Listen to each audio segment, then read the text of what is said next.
Premier dossier, la croissance européenne. La récession frappe de nombreux pays, Italie, Espagne, Grande-Bretagne, Grèce, Portugal entre autres. Pour booster la croissance, les 27 devraient reprendre les conclusions du mini-sommet de la semaine dernière à Rome. La mobilisation de 1% du PIB européen en faveur de grands projets, notamment dans les infrastructures et les énergies propres.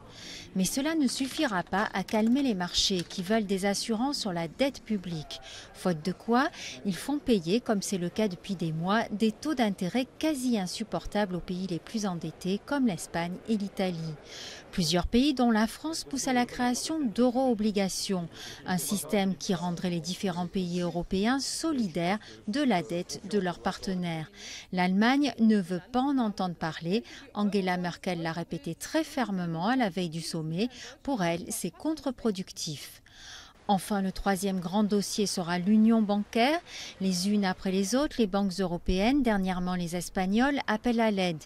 Le système, qui sera discuté au sommet, prévoirait un mécanisme commun de résolution des crises et une supervision renforcée des opérations des banques.